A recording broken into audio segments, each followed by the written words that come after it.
The old man on the assembly line at CAV Electrics kept to himself. He ate lunch alone, spoke with a heavy accent, and never talked about his past.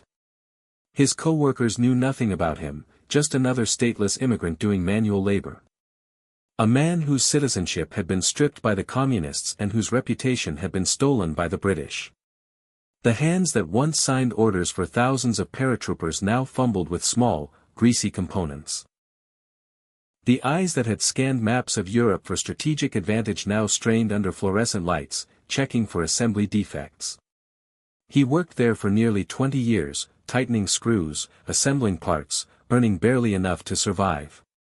No pension, no recognition, no one asking questions. When he died of heart failure in September 1967, his co-workers attended the funeral out of courtesy. They expected a brief quiet service for a factory hand they barely knew. Then the priest began reading his military record. Major General Stanisław Sosabowski, commander of the Polish 1st Independent Parachute Brigade, defender of Warsaw, veteran of the largest airborne operation in military history, the man who had warned the British that Operation Market Garden would fail and was destroyed for being right. September 12, 1944. A conference room in England filled with Allied commanders planning the most ambitious airborne assault ever attempted. Field Marshal Bernard Montgomery had convinced Eisenhower to approve Operation Market Garden. 3 airborne divisions would drop behind German lines in the Netherlands, seizing bridges across the Rhine. If it worked, Allied tanks could pour into Germany. The war might end by Christmas. General Roy Urquhart of the British 1st Airborne Division presented the plan. Sosabowski sat in the back studying the maps with growing alarm. The drop zones were 7 miles from the Arnhem Bridge. 7 miles of hostile territory that lightly armed paratroopers would have to cross on foot. To a civilian, 7 miles sounds like a morning hike. To a general, it is an eternity. It meant paratroopers would lose the element of surprise before they fired a shot. The landings would be spread across 3 days due to aircraft shortages. 3 days without surprise, without concentration of force, and British intelligence claimed the area was lightly defended. Sosabowski knew this was fantasy. When Urquhart finished and asked for questions, Sosabowski wanted to stand up and call the plan impossible. He wanted to demand written orders so he wouldn't be blamed for the disaster that would follow, but he stayed silent. He later admitted he was already unpopular with British commanders. Who would have listened anyway? The question haunted him for the rest of his life. Sosabowski had raised concerns before. During planning for Operation Comet, Market Garden's predecessor, he had been more direct. He told Lieutenant General Frederick Browning that the mission was equivalent to suicide. Dropping a single airborne division to capture all those bridges was impossible. His objections were supported by other officers, including Brigadier Hackett. Eventually, Comet was cancelled, but Market Garden was Comet with more troops. The fundamental problems remained. At one planning session, a British officer presented optimistic assessments of German weakness. The enemy was beaten, demoralized, incapable of serious resistance. Sosabowski interrupted in his deep accented voice. But the Germans, General, the Germans, the room went cold. This wasn't just disagreement. It was a breach of etiquette. A foreign officer speaking accented English telling the heroes of the British Empire that their master plan was a death trap. You can imagine the uncomfortable shifting in chairs, the shared glances between British officers, the unspoken consensus that Sosabowski was being difficult simply by being realistic. Sosabowski tried to explain Arnhem was the gateway into Germany. The Wehrmacht would defend it with everything they had. The assumption of light resistance was delusional. Browning dismissed him as a doom thinker, a pessimist who didn't understand the momentum of Allied victory. Sosabowski pointed out that the drop zones were too far from objectives, that spreading landings over 3 days would forfeit surprise, that lightly armed paratroopers couldn't hold against armored counterattacks. Every concern was waved away. The operation would proceed as planned. What Sosabowski didn't know was that a young intelligence officer, Major Brian Urquhart, no relation to the general, had photographic evidence of German tanks near Arnhem. SS Punara divisions were refitting in the exact area where British paratroopers would land. Browning dismissed that warning, too. The tanks were probably unserviceable, he said, manned by old men and boys. September 17, 1944, the largest airborne operation in history launched without Sosabowski. His Polish brigade was scheduled to reinforce the British on the third day, but Sosabowski wasn't watching with hope. He was watching with dread. Reports filtered back to England. The British had landed 7 miles from the bridge. Exactly the problem Sosabowski had warned about. German resistance was heavier than expected, exactly as he predicted. Then the weather closed in. Fog grounded Sosabowski's aircraft on September 19. He sat at the airfield helpless while the operation he had warned against collapsed without him. By September 20, fragments of news made clear the disaster. British paratroopers were surrounded. The bridge was held by a single battalion. German armor was crushing positions that were never supposed to face tanks. Everything Sosabowski had said in that briefing room was coming true. And he couldn't do anything except wait for weather that wouldn't clear. September 21, 1944, 4 days into an operation planned to last 2. So, Sosabowski finally received clearance, but not to the original zone. His brigade would land at Driel on the south bank of the Rhine, opposite the trapped British. Anti-aircraft fire tore into the transport aircraft. So, jumped with 950 men, barely a third of his full brigade. The rest were scattered across English airfields, recalled by weather messages they never received. The ferry they needed had been sunk. The British were dying on the north bank, and so Sosabowski had no way to reach them. His men paddled across in rubber boats under machine gun fire. The boats were small toys really, as they pushed into the black water of the Rhine.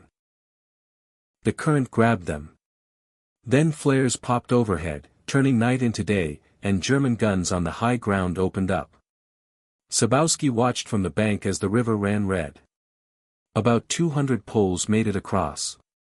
The rest were killed, wounded, or driven back. Sosabowski had warned them this would happen. Now he was watching his men die, proving him right. September 24, 1944. The British perimeter at Osterbank was collapsing. Sosabowski attended a conference at 43rd Wessex Division headquarters. Lieutenant General Horrocks of 30th Corps was there along with Major General Thomas and other British commanders. They discussed plans for a night crossing. 2 battalions would attempt to reinforce the trapped paratroopers. Sosabowski studied the plan and felt sick. The proposed crossing point was directly beneath German positions on the Westering Heights. His men would be slaughtered. He raised his objections. The location was suicidal.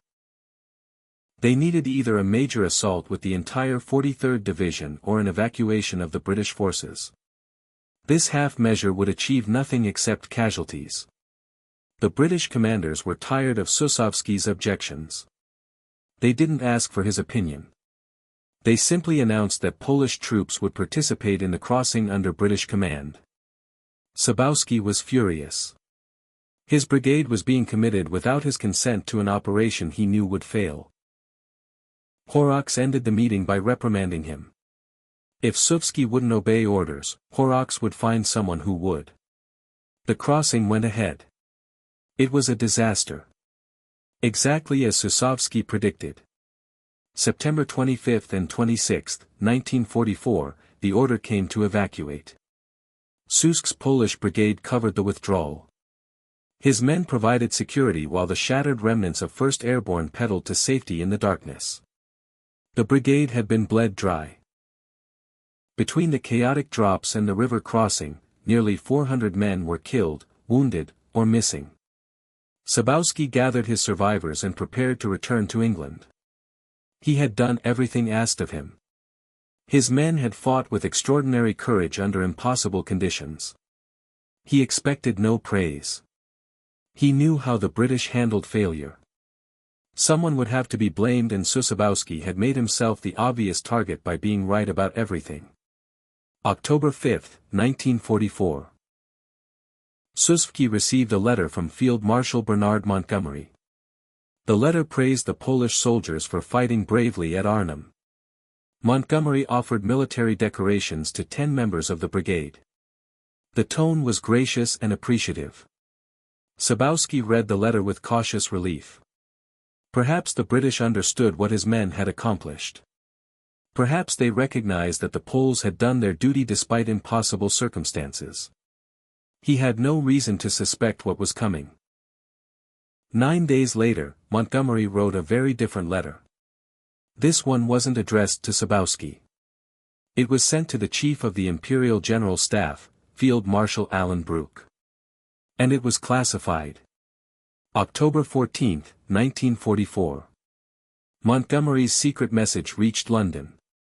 The Polish Parachute Brigade, Montgomery wrote, fought very badly here.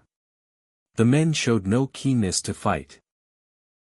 It was a lie, a complete fabrication contradicted by every after-action report, every eyewitness account, every British officer who had served alongside the Poles.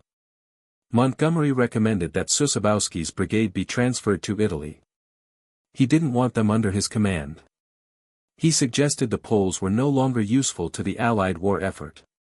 The timing wasn't coincidental. The Moscow Conference was happening simultaneously. Churchill was meeting with Stalin to discuss Poland's future. The British Prime Minister was pressuring the Polish government in exile to accept Soviet demands. Montgomery's telegram gave Churchill leverage. If Poland's most elite brigade was supposedly worthless, Poland's negotiating position was weaker. Churchill could use the accusation to pressure Polish leaders. Lieutenant General Browning supported Montgomery's assessment. He formally requested Sosabowski's removal on December 1, citing the need for a younger, more cooperative officer. The real reason was obvious. Sosabowski had questioned the plan. He had been proved right, and that was unforgivable. As historian Michael Alfred Pesky later observed, the worst thing a subordinate can do is question orders and be proved right. December 1944. Churchill personally pressured the Polish government in exile for 2 months. The British wanted Sosabowski gone. They made clear that continued support for Poland depended on cooperation. Poland's exile government was weak. Their homeland was being occupied by the Soviets. They depended entirely on British goodwill for their survival. They had no choice. On Christmas Day 1944, Sosabowski's men learned their commander was being removed. The paratroopers who had followed him through Market Garden, who had watched their friends die in the rubber boats crossing the Rhine, were devastated. They started a hunger strike. These were elite soldiers who had survived one of the war's worst disasters. They were willing to starve themselves rather than accept the injustice being done to their general. So Sosabowski heard about the protest and immediately intervened. He ordered his men to stop. He wouldn't let them suffer for his sake. On December 9, 1944, the Polish president sent the letter relieving Sosabowski of command. He formally handed over on December 27. 2 of his brigade officers resigned in protest. The general who had warned against Market Garden, who had been right about everything, was reassigned to command rear-guard troops, a humiliating demotion for one of Poland's most distinguished officers. Montgomery and Browning had won. The scapegoat had been sacrificed. The war ended. Sosabowski could not go home. Communist Poland was controlled by the Soviets, the same Soviets his brigade had been created to fight. Officers who returned faced imprisonment, torture or execution. In September 1946, the communist Polish government stripped Sosabowski of his citizenship. He became a man without a country, stateless for the rest of his life. He managed to bring his wife and son from Poland. His son Stanisław had lost his sight during the Warsaw Uprising, serving as a medic in the resistance. The family settled in West London with nothing. There was a cruel irony in their small home. The general who had seen the disaster coming when everyone else was blind to it now cared for a son who had literally lost his sight fighting for Poland. Two broken soldiers living in a country that wanted to forget them. Sosabowski had no pension. The British government provided no support for Polish veterans who had fought under British command. The exile government had no resources. At age 57, Major General Stanisław Sosabowski applied for work at factories. He found a job at CAV Electrics in Acton, an assembly plant, manual labor, minimum wage. For nearly 20 years, he worked there. The man who had commanded elite paratroopers spent his days on a factory floor, anonymous and poor. His co-workers didn't know. He never talked about the war, never mentioned Montgomery or Market Garden or the bridges at Arnhem. In 1960, he published his memoirs. The book was called Freely I Served. Few people read it. He worked at the factory until he was 75 years old. September 25, 1967, Stanisław Sosabowski died of heart failure at Hillington Hospital. He was buried in a London cemetery. His co-workers stood alongside weeping paratroopers, finally understanding who the quiet old man on the assembly line really was. It wasn't until 1969 that his loyal soldiers managed to bring his remains home to Warsaw. At the Powązki Military Cemetery, among the graves of Polish soldiers who had died fighting for their country, the general was finally laid to rest among his own. But it took decades more for full vindication. In 2006, Queen Beatrix of the Netherlands awarded the Military Order of William to the Polish 1st Independent Parachute Brigade. It was one of the highest military honors the Dutch could bestow. Sosabowski himself was posthumously awarded the Bronze Lion. The Dutch government acted despite British diplomatic pressure against the recognition. A Dutch television documentary had finally told the truth about what happened at Driel. Prince Bernhard of the Netherlands said the Poles deserved to be honored with at least a medal. The village square in Driel was renamed Sosa Skipline. A statue of the general now stands there looking across at the house where he established his headquarters in September 1944. And finally in 2025, 80 years late, the British government broke its silence. At a historic ceremony in Warsaw, the UK Defence Minister officially paid tribute to the extraordinary courage of Sosabowski and his men. The Polish government called it a restoration of honor. It wasn't a full apology for Montgomery's lies, but it was the vindication the general had been denied for his entire life. It took 8 decades for the truth to catch up to the politics. Montgomery got the statues and the fame in his lifetime. Sosabowski got something more lasting, the judgment of history. Browning escaped accountability entirely. He was Ned after the war. His famous phrase about going a bridge too far became the title of the definitive book and film about the disaster. Sosabowski's crime was simple.